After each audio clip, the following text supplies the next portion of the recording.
নাযিল করতে থাকে। আমরা আল্লাহ পাকের দরবারে শুকরিয়া আদায় করি, সকলে বলি আলহামদুলিল্লাহ। সম্মানিত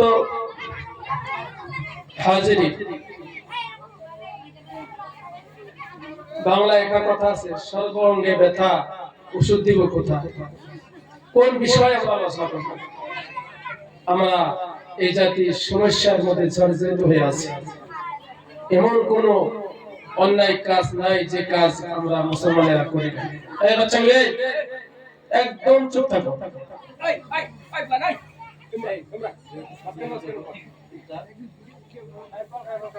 অল্প সময় আলোচনা করব, ইনশাআল্লাহ আমরা ধৈর্য সহকারে শুনব। সম্মানিত হাজির, বলতেছিলাম এই জাতির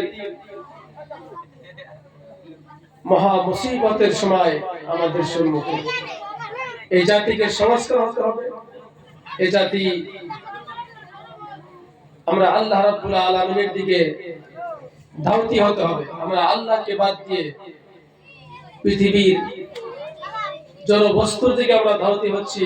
আল্লাহ রাব্বুল আলামিনের রহমত থেকে বঞ্চিত হয়ে যাচ্ছি, আল্লাহ থেকে দূরে সরে যাচ্ছি। আল্লাহ রাব্বুল আলামিনের গজব চতুর্দিক থেকে আমাদেরকে ঘিরে ধরেছে। আমরা সকাল থেকে শুরু করে একদম ঘুম পর্যন্ত প্রত্যেকটা কদমে কদমে চলাফেরা আমরা আল্লাহ রাব্বুল আলামিনের নাফরমানি করতেছি, আর আল্লাহর সাহায্য কামনা করছি। এটা মোটেই সম্ভব না। সম্মানিত হাজিরিন,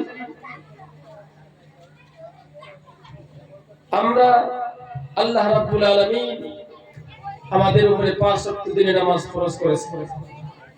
সপ্তাহে 35 ওয়াক্ত। আমরা বেশিরভাগ মুসলমানে আমরা সপ্তাহে এক জুমার নামাজ আমরা আদায় করি। তাহলে 35 ওয়াক্তের মাঝে মাত্র একটা জুমার নামাজ আদায় করলাম, বাকি 34 ওয়াক্ত আল্লাহ রাব্বুল আলামিনের নাফরমানি করলাম।